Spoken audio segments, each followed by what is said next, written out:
How would you describe your practice? Because you do both, like, I mean, you do not both, but you do music, you do performances, you do objects, creative direction, installations.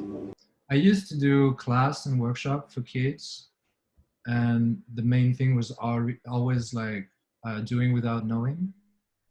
So I would describe what I do by doing whatever without knowing, so learning by doing. Could be like physical, it could be coding, it could be anything. So I was starting by, I want to do this, and I need to figure out how to do it. Basically, now we can't really show any work in physical spaces or do performances and things like that. And we don't know when we're going to be able to. How are you reformatting your work? What is like the future in your mind of how to do these kind of performances? Weirdly, I'm not, even if I'm working with computer, I love internet, like scrapping internet. A lot of my work is like kind of like, I would say like stealing stuff and remixing and collage.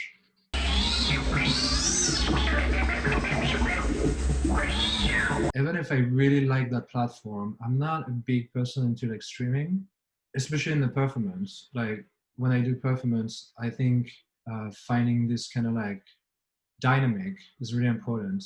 And I feel like streaming can be like quite boring really fast. So it's something I've been like thinking a lot lately. And I don't really have an answer to that yet.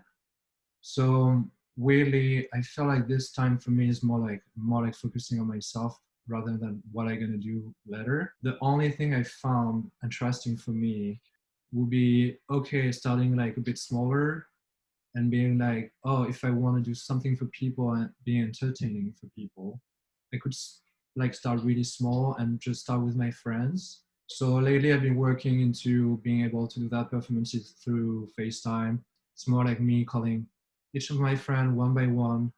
So can you describe a little bit what this performance is and sort of how it came to life? Or So it's pretty old. I just realized it's been like 10 years ago I started to do that. So we could think actually it came from like social networking and face filter on Instagram or Snapchat, but actually I started way before that. I think it was 2009. The concept at the beginning was to try to find this kind of like universal language where like I could be playing anywhere on the planet. It would be like pretty easy to understand. It doesn't have to like relate to a culture, especially. So I found like the face to be like something everybody can understand. And just prior to that, I used to do like performances with daily action. So for example, I would do like music by brushing my teeth. And then, yeah, the performance with the face kind of like came from that.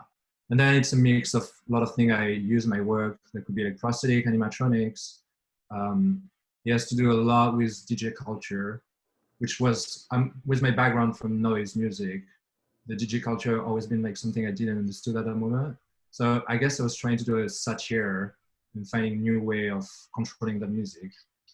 But back to the face, right when I was starting the performance, there was this big thing with Daito Manabe. We used to do that video with electricity on his face. And I think it was a good starting point for me.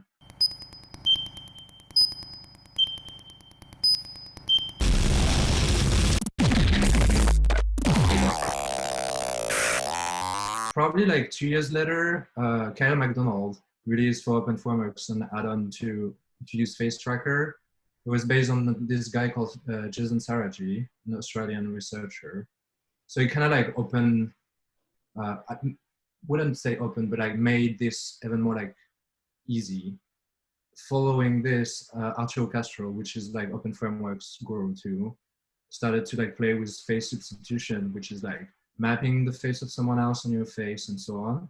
So I guess I really used this to go like further in my original idea. I had this friend that used to do this software called Oscillator.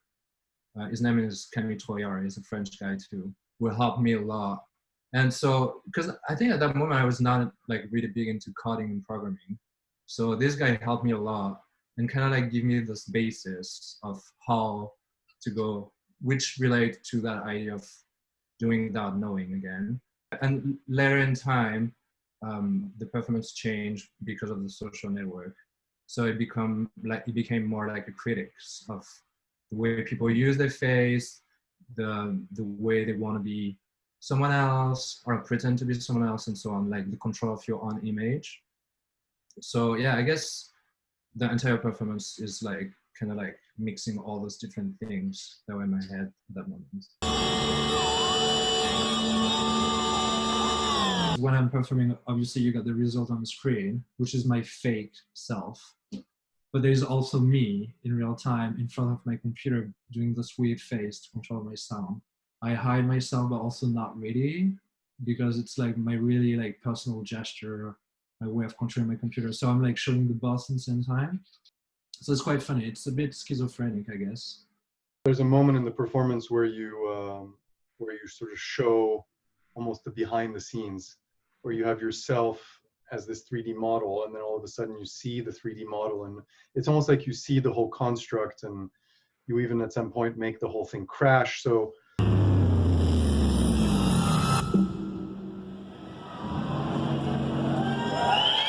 I feel like you have a curiosity for tools, but you have more like this hacker mentality where you don't really care so much about each particular tool. You're like the connection between them and like what you can do with them. In a sense, there's something about that that feels also quite critical, where you're like saying, you know, I don't mind showing you all the guts of the thing. You know, it doesn't really matter. It's interesting as well, almost like as interesting as the result or something like that. Yeah, especially for this project is quite complicated the way it works, because there's like so many, like the pipeline is pretty long. There's like maybe 8 software running at the same time. But what I like the most, being transparent about it, is okay, like when I'm doing a job for a brand, for example, all the code needs to be kind of clean, make sure like it's not going to crash. It's like everything needs to be like made in a professional way, which I don't do for those performance. And because to me it's kind of like, I don't know, like for people, like if I show this, I feel it could be like quite motivating, being like it doesn't need to be perfect.